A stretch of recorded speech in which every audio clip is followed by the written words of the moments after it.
The kingdom of Israel had reached a breaking point. After the reign of Solomon, his son Rehoboam refused the counsel of wise advisors and chose instead to burden the people even more heavily. As a result, 10 tribes broke away to form the northern kingdom of Israel, while 2 tribes remained as the southern kingdom of Judah. Both kingdoms drifted from their covenants, and wicked kings led the people to worship false gods. Into this darkness, the Lord called Elijah to be a prophet. His mission was bold.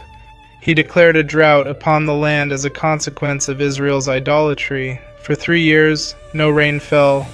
During that time, the Lord sent Elijah to a widow in Zarephath. She had almost nothing left, only a handful of flour and a little oil, enough for one last meal for herself and her son. Yet Elijah asked her to feed him first, before herself and her son. This was a test of faith. She obeyed, and through a quiet miracle, her flour and oil did not run out until the day the Lord sent rain again. Her sacrifice became the door through which the Lord's blessing entered her home.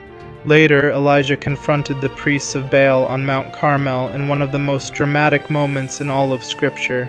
The priests of Baal called out to their God from morning until evening with no answer.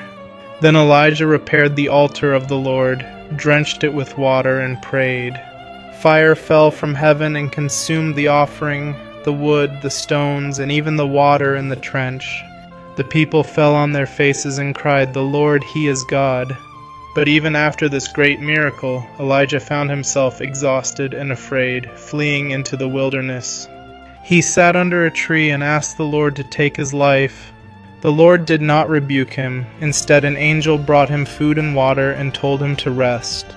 "The journey is too great for thee," the angel said. The Lord met him in his weakness.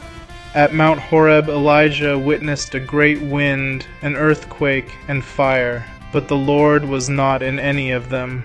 After all of it came a still small voice. That voice asked Elijah what he was doing there, and it gently sent him back to his mission.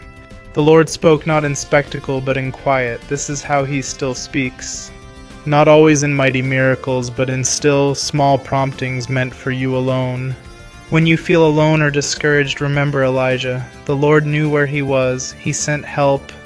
He gave him a new assignment, and He will do the same for you.